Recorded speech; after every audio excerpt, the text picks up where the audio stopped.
Hello and welcome to the Nutrition Diva podcast. I'm Monica Reinagel, and today we're talking about whether nonstick cookware is safe to use.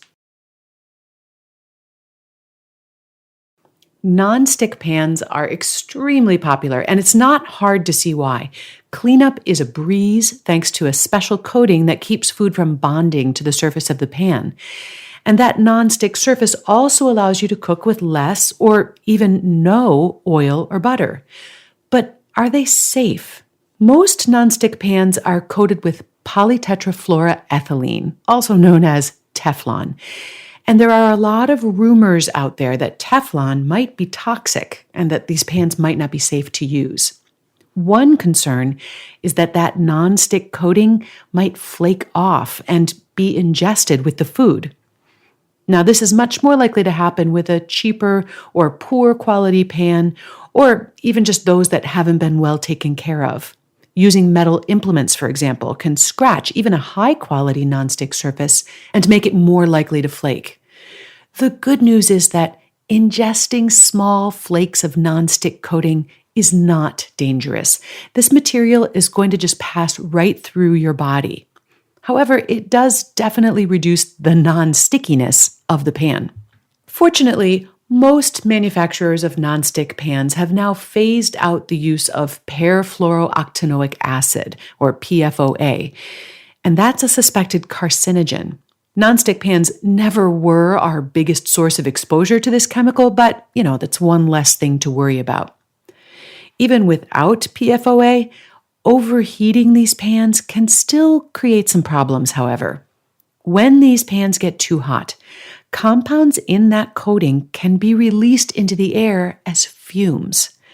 These fumes can cause flu-like symptoms in humans, and they can actually be lethal to birds like parrots. Many bird owners choose not to even keep nonstick cookware in the house just to prevent accidents. Overheating the pans can also make the coating less effective. Polytetrafluoroethylene starts to dissociate at about 300 degrees Celsius, that's about 600 degrees Fahrenheit, and that releases toxic fumes into the air. If you put an empty pan on a burner, it can reach 500 degrees Fahrenheit in less than 2 minutes. And cooking foods over a high burner can also put you in the danger zone pretty quickly. You probably wouldn't overheat these pans on purpose, but, stuff happens. The phone rings or someone comes to the door and a pan gets left on the burner by accident. Personally, I get along just fine without any nonstick cookware. I have a set of heavy stainless steel pans that I use for things like cooking rice or pasta, scrambling eggs, steaming or sautéing vegetables, and making soup. I have a set of cast iron skillets that I use to sear meat, roast vegetables, and other higher heat preparations. I also have an enameled cast iron Dutch oven, and that really comes in handy for braising or other things that start on the stovetop and then finish in the oven. And I have had most of these pans for decades. Now, I'll be honest with you, every once in a while, I do have to scrub a pan. But I found that most sticking can be avoided simply by cooking things for the right amount of time with the right amount of heat, along with a bit of oil or liquid if it's needed. But if you prefer nonstick pans, I think it's perfectly okay to use them, and I have 4 tips to help you get the most value out of them.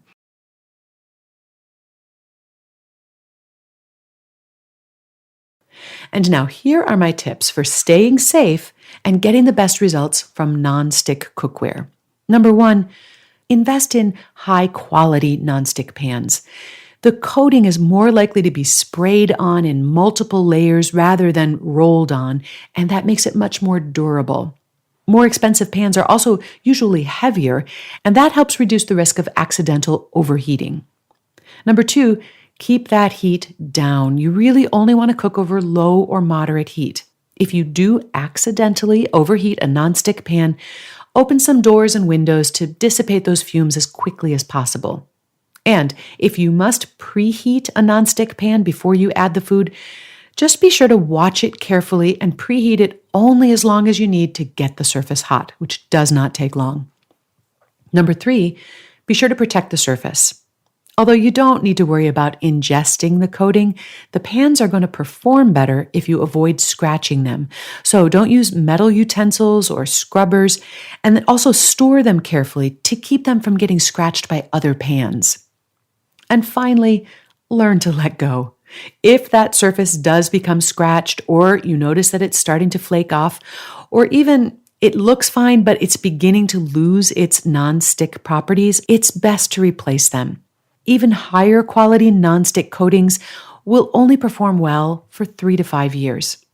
And finally, if you like that convenience of nonstick but would just as soon keep the polytetrafluoroethylene out of your kitchen, there are some newer types of cookware that feature nonstick surfaces made without Teflon. One of the more popular ones right now are ceramic nonstick coatings. This coating is much more heat resistant and will not release any fumes at high temperatures. Unfortunately, however, the non-stick properties of the ceramic coating don't seem to last quite as long as Teflon. Using them at high temperatures may shorten that lifespan even more. And so for that reason, manufacturers of ceramic nonstick cookware still recommend using them only over low or medium heat. For high heat cooking, such as browning or searing meats, it's best to steer clear of nonstick altogether. A cast iron pan can really take the heat, and if it's well seasoned, it should also be nonstick. As a bonus, cooking in cast iron may increase the iron content of your food. And I have a link to an article on cooking with cast iron in the transcript for today's show, which is at nutritiondiva.quickanddirtytips.com. We're coming up on the end of the year, and if losing weight is one of your resolutions for 2018, I'd like to invite you for a free class that Brock Armstrong, better known as Get Fit Guy, and I are going to be giving next week online. We will show you the exact method that we use to help our clients escape the endless cycle of yo-yo dieting and achieve sustainable weight loss.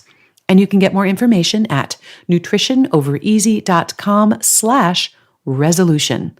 That's nutritionovereasy.com/resolution. I also love to connect with listeners on Facebook, so please stop by the Nutrition Diva Facebook page and say hello. And now have a great week, and remember to eat something good for me.